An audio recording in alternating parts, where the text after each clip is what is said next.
আচ্ছা হাবিব, মুমিন হতে গেলে প্রথমে কি কি করতে হবে? জায়েদ, মুমিন হতে গেলে প্রথমত দুটো কাজের উপর তোমার গুরুত্ব দিতে হবে। প্রথমত বিশ্বাস করতে হবে, দ্বিতীয়ত ভালো ভালো কাজ করতে হবে। যেমন আল্লাহ সুবহানাহু ওয়া তাআলা পবিত্র কুরআনের সূরা বাকারার ৩ নম্বর আয়াতে বলতেছে, যারা গায়েবের প্রতি ঈমান আনে, সালাত কায়েম করে এবং আমি তাদেরকে যে রিজিক দিয়েছি তা থেকে ব্যয় করে। এই আয়াতটাকে 4টে ভাগে ভাগ করা হয়েছে। প্রথম, যারা গায়েবের প্রতি বিশ্বাস করে। দ্বিতীয়ত, সালাত কায়েম করে। তৃতীয়ত,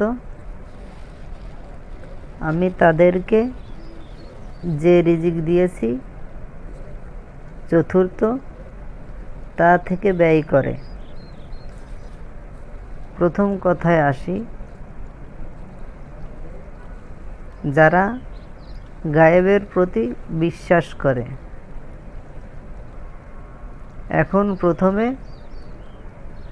তোমাকে গায়েবের প্রতি বিশ্বাস করার কথা বলতেছে।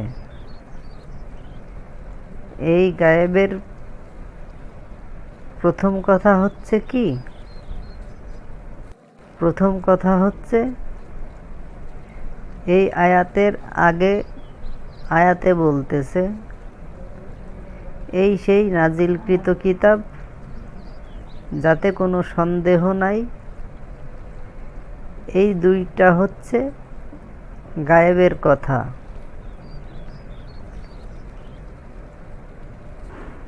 এক কথাই কোরআনের প্রতিটা কথাই গায়েবের কথা,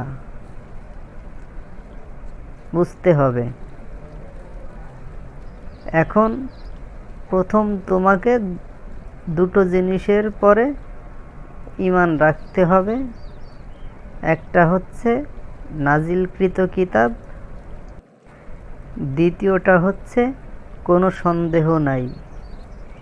এই দুটোর পরে তোমার 1 নম্বরে ঈমান রাখতে হবে।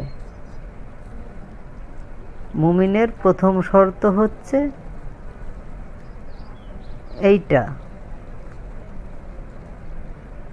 আর একটা জিনিস খেয়াল করেছো জায়েদ? আল্লাহ সুবহানাহু ওয়া তাআলা কিভাবে একটা আয়াতের সাথে আর একটা আয়াতের সাদৃশ্য বজায় রেখেছে, তুমি কি বুঝতে পেরেছো? আলহামদুলিল্লাহ। আসলে হাবিব অসাধারণ কিতাব। এই কিতাবের কাছে যে না আসবে সে বুঝতে পারবে না। আর আমি মনে করি এই কিতাবের কাছে যে না আসবে সে মহা হতভাগা। আলহামদুলিল্লাহ, জাযাকাল্লাহ খায়ের। দ্বিতীয় যে শর্ত মুমিন হওয়ার জন্য বা বিশ্বাসী হওয়ার জন্য, আল্লাহর আদেশকে বাস্তবে পরিণত করা।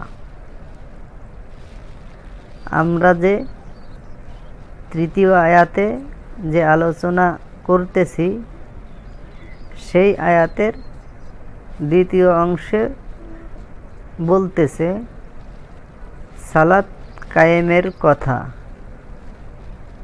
জায়েদ, এই সালাতের বিষয় নিয়ে অনেক বড় আলোচনা আছে।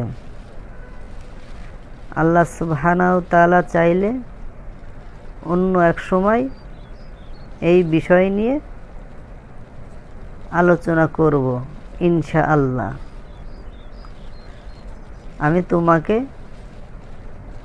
সংক্ষিপ্ত আকারে কিছুটা বলতেছি, সেটা হচ্ছে এই: সালাতের মূল অর্থ হচ্ছে ভালো ভালো কাজ করা বা নেক আমল করা। যেমন সালাত বহুবচন, এখানে এক কথায় বুঝতে হবে আল্লাহ সুবহানাহু ওয়া তাআলার প্রত্যেকটা আলাদা আলাদা আদেশকে বাস্তবে রূপান্তরিত করা আলাদা আলাদাভাবে, সেটাই বলা হয় সালাত।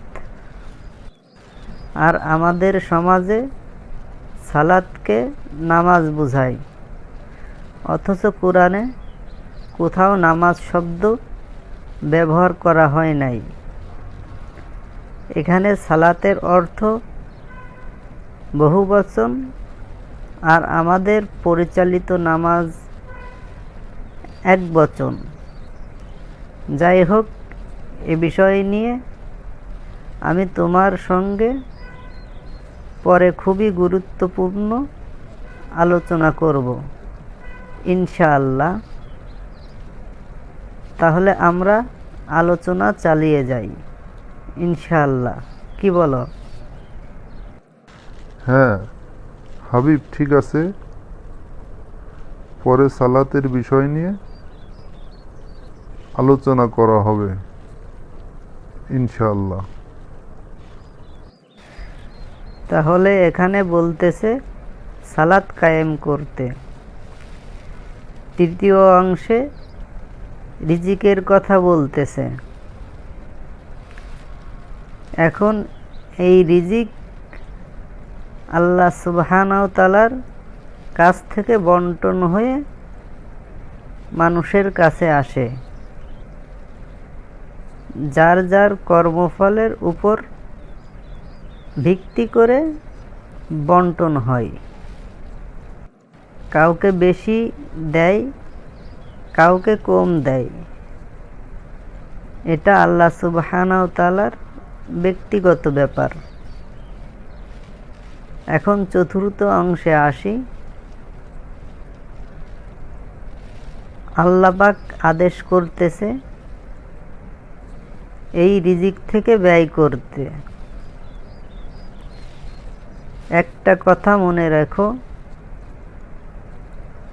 এখানে রিজিক শুধু খাবার না, রিজিক হচ্ছে অর্থ সম্পদ, রিজিক হচ্ছে খাদ্য সামগ্রী। বুঝতে পেরেছ? আর এই রিজিক আল্লাহ সুবহানাহু ওয়া তাআলা যেভাবে ব্যয় করতে বলেছে সেইভাবে ব্যয় করা হচ্ছে সালাত কায়েম করা, মানে ভালো ভালো কাজ করা। আমি আবারও বলি, সালাতের বড় আলোচনা আছে এখানে। যেন আবার তুমি মনে করো না যে শুধু এই অর্থ সম্পদ, এই খাদ্য সামগ্রী দান করা নাম সালাত। বুঝতে পেরেছ? হ্যাঁ হাবিব, আমি বুঝতে পেরেছি। তুমি তো আগেই বলেছ যে সালাতে অনেক অর্থ আছে, যেটা নিয়ে পরে আলোচনা করবে বলেছিলে ইনশাআল্লাহ। জাযাকাল্লাহ খায়ের। এখন আমরা তাহলে দেখি ঈমান আনতে গেলে কি কি করতে হবে। প্রথমে বিশ্বাস করতে হবে। দ্বিতীয়ত, আল্লাহ যে সমস্ত কাজের আদেশ করেছে এই আদেশের বহিঃপ্রকাশ ঘটাতে হবে, মানে ওই আদেশগুলো প্র্যাকটিক্যালে এর বাস্তবায়ন করতে হবে। তাহলে জায়েদ, বুঝতে পেরেছ ঈমান আনতে গেলে প্রধানত কি কি করতে হবে? না বুঝলে বলো। আলহামদুলিল্লাহ, আমি বুঝতে পেরেছি, ভালোভাবে বুঝতে পেরেছি। আর একটা জিনিস নিয়ে আমি অবাক হয়ে যাচ্ছি যে কি সুন্দরভাবে আল্লাহ সুবহানাহু ওয়া তাআলা সাদৃশ্য বজায় রেখে কোরআনের প্রত্যেকটা আয়াত, প্রত্যেকটা সূরা নাজিল করেছে। সুবহানাল্লাহ। এটাই হচ্ছে কোরআনের সৌন্দর্য। আর একটু সহজ করে একটা জিনিস বলে রাখি, বিশ্বাস হচ্ছে মন থেকে মেনে নেওয়া। বিশ্বাসটা দেখা যায় না, বিশ্বাসের মনের গভীরে ধারণ করতে হয়। আর বিশ্বাসটার বহিঃপ্রকাশ ঘটে আল্লাহ পাকের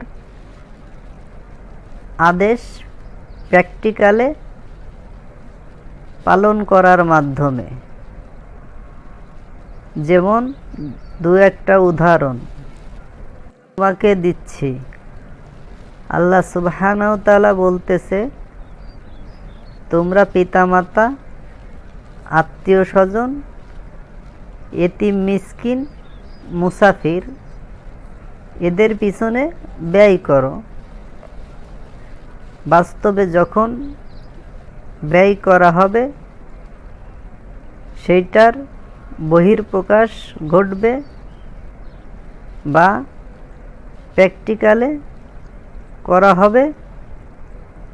ঠিক আছে? এক কথায়, যখন আল্লাহ সুবহানাহু ওয়া তাআলা কোনো আদেশ করবে তখন শুধু বলতে হবে শুনলাম আর মান্য করলাম।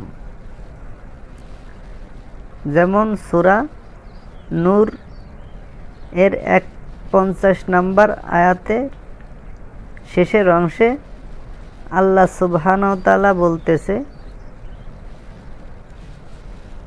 আমরা শ্রবণ করলাম ও মান্য করলাম, এরাই হলো সফল কাম। তাহলে বুঝতে পেরেছো জায়েদ, মুমিন হতে গেলে কি কি করতে হবে?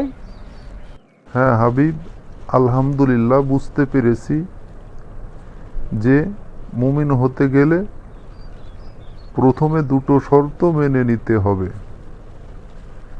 একটা হচ্ছে বিশ্বাস, আর একটা হচ্ছে আল্লাহ যে আদেশ করেছে ওই আদেশের বাস্তবে রূপে পরিণত করার মাধ্যমে ভালো ভালো কাজ করা। মাশাআল্লাহ, জাযাকাল্লাহ খায়ের। জায়েদ, বুঝতে পারার জন্য তোমাকে অসংখ্য ধন্যবাদ। তাহলে এই দুইটা জিনিস যে কেউ মন থেকে মেনে নিলে সে হবে বিশ্বাসী বা সে হবে মুমিন। এখন চাই যদি কেউ মুমিন হতে, তাহলে এই দুটো শর্তে অবশ্যই পালন করতে হবে ইনশাআল্লাহ। তাহলে সে মুমিন বা সে বিশ্বাসী হবে ইনশাআল্লাহ। জায়েদ, তাহলে আজকের মতো ওঠা যাক ইনশাআল্লাহ। অন্য এক সময় অন্য এক বিষয় নিয়ে খুবই গুরুত্বপূর্ণ কথা হবে ইনশাআল্লাহ। ঠিক আছে হাবিব, জাজাকাল্লাহ খায়ের। গুরুত্বপূর্ণ আলোচনা হলো। আল্লাহ তোমার মঙ্গল করুক, আল্লাহ তোমার উপর শান্তি বর্ষিত করুক। জাজাকাল্লাহ খায়ের। আল্লাহ তোমার উপরও রহমত বর্ষণ করুক, তোমার উপর শান্তি বর্ষণ করুক, তোমাকে কোরআনের কাছে আসার, কোরআন বোঝার তৌফিক দান করুক, কোরআনের অনুবাদ পড়ে তুমিও তোমার পরিবারের জীবন যাপন করার তৌফিক দান করুক। সর্বোপরি তোমাকে মুমিন হিসেবে, বিশ্বাসী হিসেবে আল্লাহ কবুল করে নিক।